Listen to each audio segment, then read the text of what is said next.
திண்டுக்கல்லில் முதலமைச்சருக்கு உற்சாக வரவேற்பு அளிக்கப்பட்டிருக்கிறது. திண்டுக்கல் ஆட்சியர் அலுவலக வளாகத்தில் 61 புதிய பேருந்து சேவைகளை முதலமைச்சர் மு.க.ஸ்டாலின் கொடியசைத்து துவக்கி வைக்கிறார். அந்த காட்சிகளை பார்க்கிறோம். ராமேஸ்வரம், நாகர்கோவில், திருச்செந்தூர், மதுரை, தேனி ஆகிய நகரங்களுக்கு புதிய பேருந்து வசதிகளை துவக்கி வைக்கிறார். 23 கோடியில் 61 புதிய பேருந்து சேவையை முதலமைச்சர் மு.க.ஸ்டாலின் கொடியசைத்து துவக்கி வைக்கிறார். காட்சிகளை பார்க்கிறோம். விவரங்களோடு இணைந்திருக்கிறார் செய்தியாளர் மணிகண்ட பிரபு. திண்டுக்கல்லில் 61 புதிய பேருந்து சேவைகளை முதலமைச்சர் மு.க.ஸ்டாலின் துவக்கி வைக்கக்கூடிய காட்சிகளை பார்க்கிறோம்.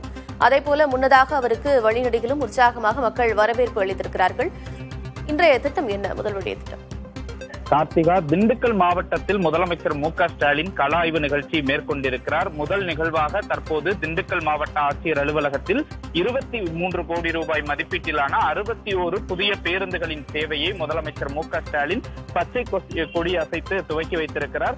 தமிழகம் முழுவதும் கள ஆய்வு மேற்கொண்டு வரும் முதலமைச்சர் இன்று திண்டுக்கல் மாவட்டத்தில் கள ஆய்வு மேற்கொண்டிருக்கிறார். அந்த வகையில் திண்டுக்கல் மாவட்ட ஆட்சியர் அலுவலகத்தில் நடைபெறக்கூடிய பிரம்மாண்ட அரசு விழாவில் சுமார் 1594 கோடி ரூபாய் மதிப்பிலான நலத்திட்ட உதவிகளை பொதுமக்களுக்கு வழங்கியும் பல்வேறு புதிய திட்டங்களுக்கும் அடிக்கல் நாட்டி இன்றைய தினம் பல்வேறு நிகழ்ச்சிகளில் கலந்து கொள்கிறார்.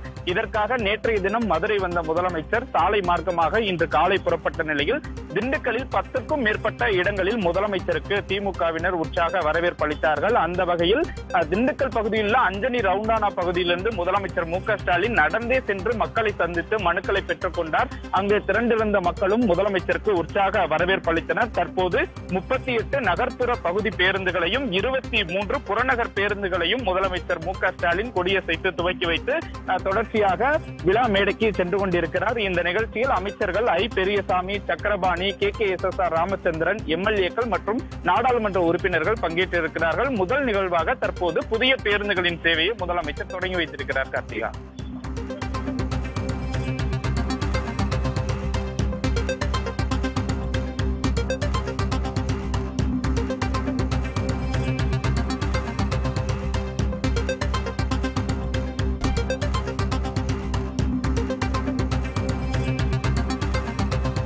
தற்பொழுது முதல் நிகழ்வாக அவர் 61 பேருந்துகளுக்கான சேவையை கொடியசைத்து துவக்கி வைத்தார்.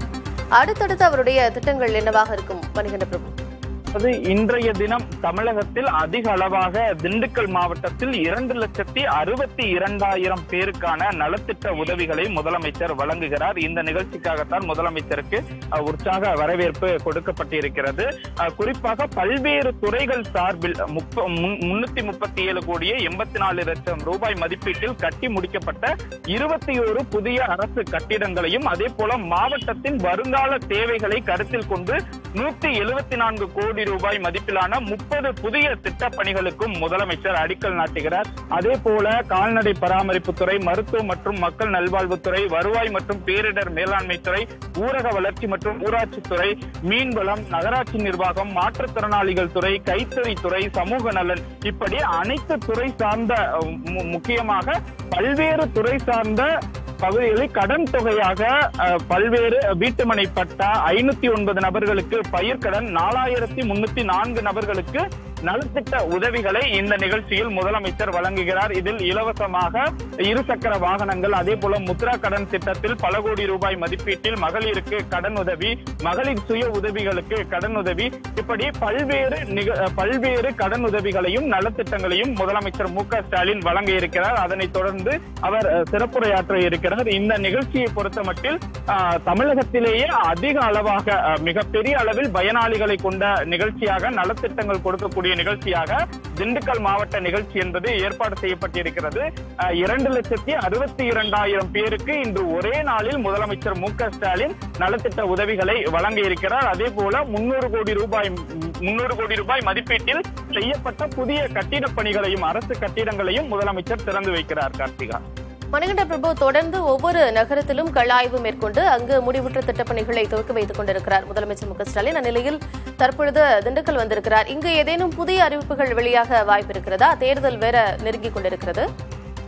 முதலமைச்சரை பொறுத்தமட்டில் தேர்தல் பணிகளை ஏற்கனவே அவர் தொடங்கிவிட்டார். இந்த நிலையில்தான் அவர் கலாய்வு என்ற பெயரில் மாவட்டந்தோறும் அரசின் சார்பில் கட்டி முடிக்கப்பட்ட புதிய கட்டிடங்களையும் அதே போல அரசின் சார்பில் நலத்திட்ட உதவிகளையும் பயனாளிகளுக்கும் பொதுமக்களுக்கும் வழங்கி வருகிறார். அந்த வகையில் ஒவ்வொரு மாவட்டத்திற்கும் பல்வேறு புதிய அறிவிப்புகளை முதலமைச்சர் வெளியிட்டு வருகிறார். திண்டுக்கல் மாவட்டத்திலும் அதுபோன்ற புதிய அறிவிப்புகள், நீண்டகால கோரிக்கைகளை முதலமைச்சர் கணக்கிட்டுள்ளார். அந்த வகையில் பல்வேறு புதிய அறிவிப்புகளை திண்டுக்கல் மாவட்டத்திற்கு, குறிப்பாக குடிநீர் சார்ந்த திட்டங்களுக்கான திண்டுக்கல் மாவட்டத்திற்கு புதிய அறிவிப்புகளை முதலமைச்சர் வெளியிடலாம் என்று எதிர்பார்க்கப்படுகிறது. கார்த்திகா, இன்று திண்டுக்கல் மாவட்டத்திற்கு வந்திருக்கும் முதலமைச்சர் மு.க.ஸ்டாலின் புதிய பேருந்து சேவையை துவக்கி வைத்திருக்கிறார். தொடர்ந்து புதிய அறிவிப்புகளை வெளியிடுவார் என்றும் எதிர்பார்க்கப்படுகிறது. விவரங்களை வழங்கியமைக்கு நன்றி மணிகண்ட பிரபு.